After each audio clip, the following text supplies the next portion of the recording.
ونصلي ونسلم على رسوله الكريم أما بعد فأعوذ بالله من الشيطان الرجيم بسم الله الرحمن الرحيم وعن ابن عمر قال صليت مع رسول الله صلى الله عليه وسلم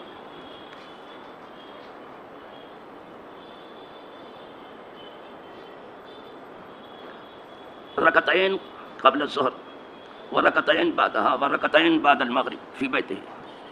وركعتين بعد العشاء.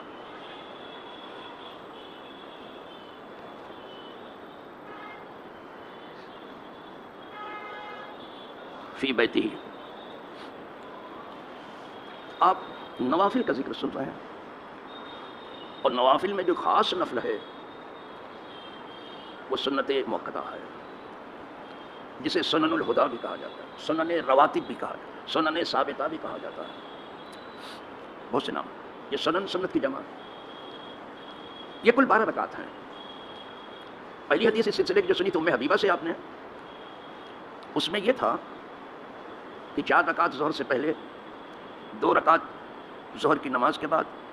3 رکعت مغرب، 2 رکعت مغرب کے بعد، 2 رکعت عشاء کے بعد، 2 رکعت فجر کے بعد. یہ کل 12 ہو گئی تھی. اب جو حدیث میں نے پڑھی ہے عبداللہ ابن عمر رضی اللہ تعالیٰ عنہ کی، اس میں صرف فرق یہ ہے کہ یہ کہتے ہیں ظہر سے پہلے 2، ظہر کے بعد بھی 2، اور پھر 2 کی روایت آخر تک. ان کے یہاں کل 10 ہوتی ہے. بات اصل یہ ہے کہ جو ائمہ مجتہدین کا دور ہے وہ محدثین سے پہلے کا دور ہے. ابھی کتابیں ٹھیک سے منصہ شہود پر نہیں آئی تھی، سب حدیثیں یکجا نہیں تھیں ابھی. پھر جس کے ہاتھ جو ہے اس نے روایت کر دیا. وہ تو ایک جگہ حدیث ہو تو اس کو ایک ساتھ روایت کیجیے، جیسے اب کتاب میں آ گئی تو ہم ایک ساتھ روایت کر رہے ہیں. بس کتنا ہے یہ فرق. رہ گیا یہ انہوں نے جو روایت کی ہے عبداللہ ابن عمر رضی اللہ تعالیٰ عنہ نے، عبداللہ ابن عمر رضی اللہ تعالیٰ عنہ نے جو روایت کی ہے وہ حضرت حفصہ سے، حضرت حفصہ امہات المومنین میں سے، اور ان کی بہن ہے، عبداللہ ابن عمر کی بہن ہے، اور حضور صلی اللہ علیہ وسلم کے ازواج مطہرات میں سے. اتنا سن لینے کے بعد اب ترجمہ سن لیجیے. پھر آپ کو کہتے ہیں ابن عمر سے ہے، انہوں نے کہا میں نے حضور کے ساتھ نماز پڑھی صلی اللہ علیہ وسلم، رکعتین قبل الظہر، 2 ہی رکعت ظہر سے پہلے. ہم نے 2 ہی رکعت پڑھی حضور کے ساتھ.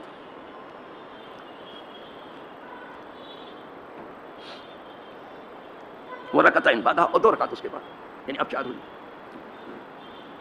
تو آغاز میں ابتدا میں کبھی ایسا ہوتا تھا کہ کبھی حضور نے 2 بھی کبھی پڑھی، لیکن آخری جو عمل ہے حضور کا 4 کا ہے. تو احناف نے جو لیا ہے وہ 4 کو لیا ہے. اور خود امام شافعی نے بھی کہیں 4 کا ذکر کیا ہے، روایت بھی کی، لیکن امام شافعی نے اسی حدیث کو لے لیا کہ وہ 2 رکعت، کوئی بات نہیں، ٹھیک ہے، حدیث میں آیا کہ حضور نے 2 پڑھی تو 2. تو صرف شوافع کے یہاں، احناف کے یہاں ظہر سے پہلے 4، ظہر کی نماز ہو جائے تو اس کے بعد 2، 6 رکعت سنت ہو جاتی ہے. 6 تو صرف ظہر میں ہو گئی، سمجھ میں. اب باقی 6 جو ہے یہ جا کے 3 نمازوں میں ہوئی، مغرب میں ہوئی، عشاء میں ہوئی، فجر میں 12 ہو جائیں. تو چلیے صاحب، کہتے ہیں رکعتین بعد المغرب، ہم نے 2 رکعت مغرب پڑھی فی بیت ہی، حضور کے گھر میں، یعنی اپنی بہن کے گھر میں، حضرت حفصہ کے گھر. حضرت حفصہ کا گھر بھی حضور ہی کا گھر، وہ ازواج مطہرات میں سے ہے.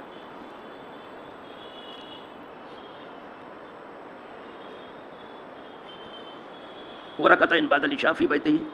اور 2 رکعت عشاء کی وہ بھی حضور کے گھر میں پڑھی میں نے، تو 2 رکعت ہے بھی.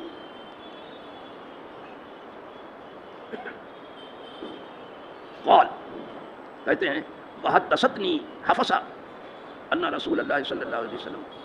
کان یصلی رکعتین خفیفتین حین یطلع الفجر. حضرت حفصہ نے مجھ سے بیان کیا کہ بے شک رسول اللہ صلی اللہ علیہ وسلم ہلکی 2 نمازیں ہیں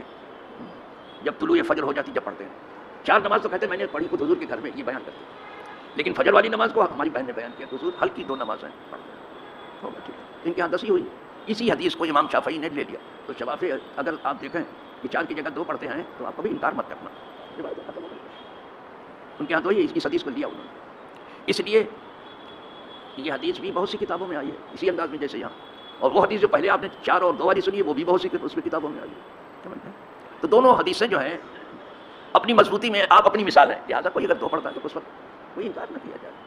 یہ عمل کی بات ہے نا، ٹھیک ہے آپ 2 پڑھیے، لیکن حنفی ہمیشہ 4 پڑھتے ہیں، ظہر سے پہلے 4، ظہر کے بعد 2، یعنی 6 اسی ہوتا ہے. اب ایک حدیث میں ایسی پڑھتا ہوں جو ام المؤمنین عائشہ صدیقہ رضی اللہ تعالیٰ، ویسے تو جتنی ازواج مطہرات ہیں سب روایت کرتی ہیں اور بے مثل روایت کرتی ہیں، لیکن ام المؤمنین عائشہ صدیقہ کی جو روایت ہے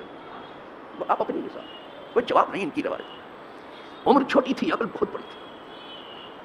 اسی لیے کبھی بتا چکا ہوں کہ حضور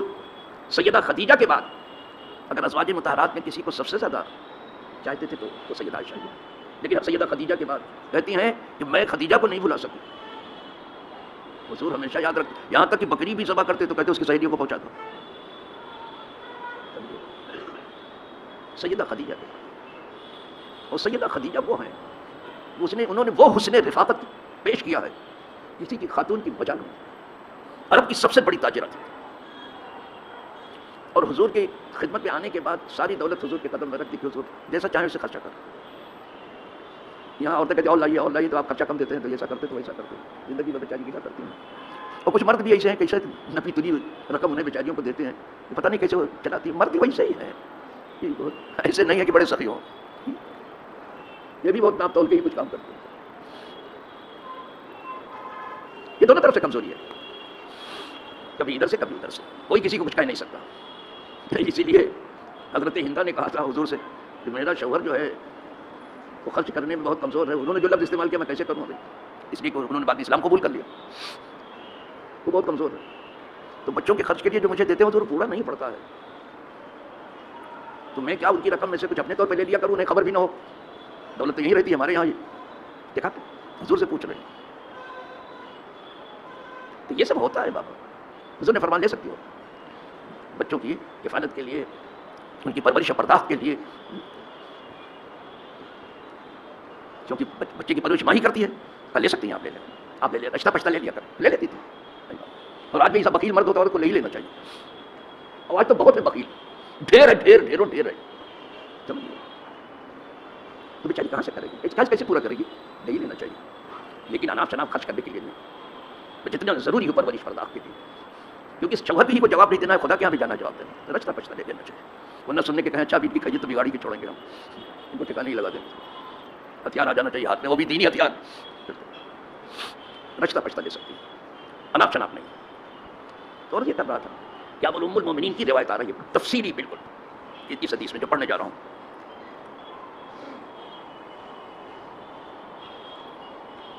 پہلے ایک حدیث اور سن لیجیے، کہتے ہیں وان ہو، اور انہی سے روایت ہے قال کان النبی صلی اللہ علیہ وسلم لا یصلی بعد الجمعۃ حتى ينصرف فیصلی رکعتین فی بیتہ، یہ سب شروع کے معاملات ہیں جو آ گئے، حضور صلی اللہ علیہ وسلم جمعہ کی نماز کے بعد بھی وہاں مسجد میں کچھ نہیں پڑھتے تھے، گھر آتے تھے تو 2 رکعت پڑھتے تھے، لیکن اب کیا ہے کہ جمعہ کے بعد 4 رکعت، پھر اس کے بعد 2 سنت، پھر 2 نفل، یا کیا چلتا ہے، آخر میں ایسا عمل ہوا، یہ شروع کا عمل ہے، ایسا آغاز کا ابتدا، اب کتاب کی شکل میں سب حدیثیں آ گئی سامنے، اس کے بعد والی سن لیجیے حدیث، ان عبد اللہ ابن شقیق کہتے ہیں سال تو عائشہ، میں نے ام المؤمنین عائشہ صدیقہ سے پوچھا ان صلاۃ رسول اللہ صلی اللہ علیہ وسلم، حضور کی نماز کے بارے میں، ان تطوعہ، ان نماز کے بارے میں جو حضور بطور نفل پڑھتے تھے، تطوع اس کو کہتے ہیں، یعنی اپنی دل کی خوشی کے لیے، یہ اپنی دل کی خوشی کے لیے پڑھی جاتی ہے نفل، ورنہ تو اللہ نے صرف 4 فرض کیا ہے، صبح 2 فرض ہے، ظہر میں 4 فرض ہے، عصر میں 4 فرض ہے، مغرب میں 3 فرض ہے، عشاء میں 4 فرض ہے، فجر میں 2 فرض ہے، فرض تو صرف اتنا ہے، یہ صرف اپنی دل کی خوشی کے لیے، ایک دوسرے یہ فرض میں کوئی کمزوری ہو تو نفل سے اس کو پورا کر لیں، اسی لیے تراویح کی 20 رکعت ہے، اس سب فرائض 17 ہوتے ہیں اور 3 وتر لگا دیجیے، اس میں تو 20 ہو گئے، تو اگر اس 20 رکعت میں کمزوری آئی فرض اور وتر میں تو 20 رکعت تراویح کو کمپلیٹ کریں گے، 20 کو 20 پورا کریں گے، کچھ لوگ جو ہے 8 کی، کوئی 10 کی، کوئی کچھ روایت کرتے ہیں، اب آپ کی مرضی جو چاہو سب کرو، محدث بنے پھرتے ہی ہیں، بہت بڑے امام بنے پھرتے، حالانکہ امام یہ ہوا ان کو نہیں لگی، ہوا اسے امام کہتے ہیں، اس کی ہوا تک نہیں لگی، کچھ نہیں، تو حضور کے نفل کے بارے میں پوچھا میں نے ام المؤمنین عائشہ صدیقہ رضی اللہ عنہا، یہ عبداللہ ابن شقیق کہتے ہیں، فقالت، تب ام المؤمنین نے فرمایا انا یصلی فی بیتی قبل الظہر 4، حضور صلی اللہ علیہ وسلم میرے گھر میں ظہر سے پہلے 4 پڑھتے تھے، دیکھا پھر آگے چلو، یہ بھی 4 ہی کی روایت کر رہے ہیں، حضرت حفصہ بھی 4 کی روایت، انہوں نے بھی 4 کی روایت کی، اس سے پہلے جو حدیث آئی ہے، مولا علی بھی 4 کی روایت کر رہے ہیں، امام اعظم نے بھی وہی 4 ہی پڑھ لیا، جانے کتنے امام نے 4 کو لیا، تو کوئی کسی پہ کوئی ملامت نہیں کر سکتا، 4 پڑھتا پڑھنے دو، اور کوئی 2 پڑھتا پڑھنے دو، پڑھو تو بھیا کچھ بھی پڑھو تو کہا میرے گھر میں ظہر سے پہلے حضور 4 پڑھتے تھے، دیکھا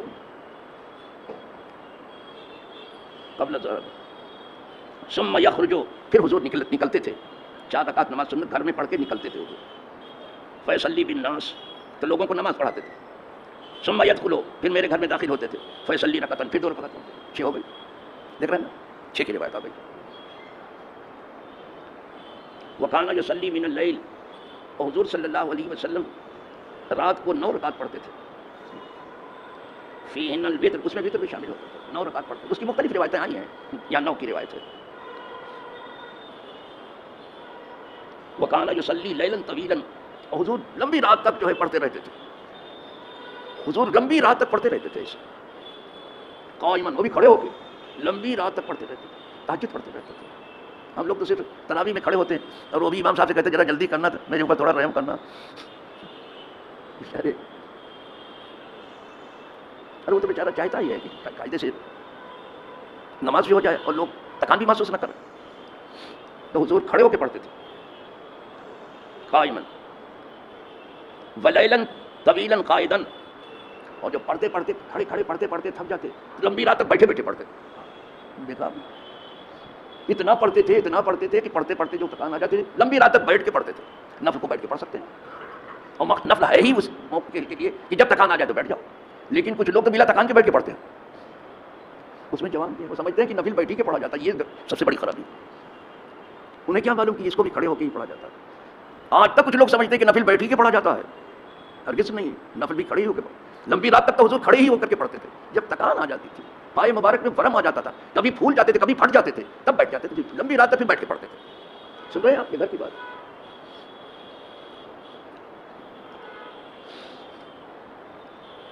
وکانا اذا قرأ، اور جب حضور قرات فرماتے تھے، وہ ہوا قائماً، جب قرات کرتے تھے تو کھڑے رہتے تھے، یعنی جب قرات فرماتے تھے تو حضور کھڑے ہو کر کے کرتے تھے. وہ رکعہ و سجدہ، اور رکوع بھی کرتے تھے اور سجدہ بھی کرتے تھے، ساتھ میں بھی کھڑے ہو کر کے. جب کھڑے ہو کے قرات کرتے تھے تب تو رکوع سجدہ بھی سب کھڑے ہو کر کے. وہ کانا اذا قرأ قائدا، لیکن جب بیٹھ کے پڑھتے تھے، جب حضور بیٹھ کے پڑھتے تھے، بیٹھ کے قرات کرتے تھے، رکعہ و سجدہ وهو قائم، تو آپ رکوع سجدہ بیٹھ کے کرتے تھے. جب بیٹھ کے قرات کرتے تھے تو رکوع سجدہ بھی بیٹھ کے کر لیتے تھے، اور کھڑے ہو کے قرات کرتے تھے، قیام ہو کے سجدہ بھی کھڑے ہو کے کرتے تھے.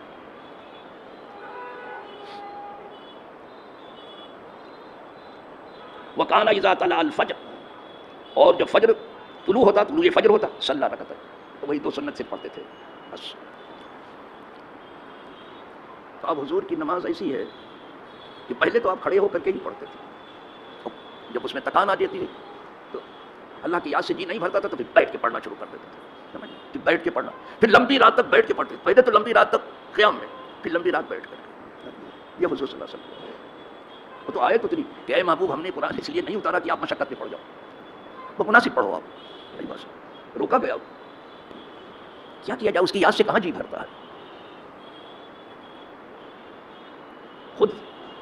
جب سیدہ فاطمہ الزہرا رضی اللہ تعالیٰ عنہ سجدے میں جاتی تو کبھی کبھی اتنا طویل سجدہ ہوتا تھا، لگتا تھا کہ صبح ہوتا ہے. وہ کہتی مولانا یہ رات چھوٹی ہو گئی اور بڑی ہوتی تجھے جاتی. یہ اللہ والوں کا حال ہے، دلوں کا چین و سکون تو اس کی یاد ہی تو ہے. اس کو امام مسلم نے روایت کیا ہے. الحمدللہ رب العالمین. ابھی 2-4 دن اور ہیں آپ کے دروس کے، یہاں تک کہ رمضان شروع ہو جائے، پھر ہم بھی آپ کی طرح سے کوشش کریں گے فرض پڑھنے کی اور تراویح پڑھنے کی. تو پھر اتنی جان اب نہیں رہ گئی ہے کہ فرض پڑھنے کے بعد اور تراویح پڑھنے کے بعد پھر بیٹھ کے میں درس دوں، اب اتنی جان ہے. پھر آپ ہم زندہ رہے تو انشاءاللہ یہ درس شوال پھر شروع کریں گے. درس رک جائے گا، پہلے نہیں روکتے تھے ہم، جب جانتی ہے ہمارے اندر تو رمضان میں بھی جاری رکھتے تھے، لیکن اب نہیں ہے، مشکل سے وہ ضروری ہے اس لیے درس دیتے ہیں. تو آج نہیں کلمات پر آپ اکتفا فرمائے. وآخر دعوانا ان الحمدللہ رب العالمین.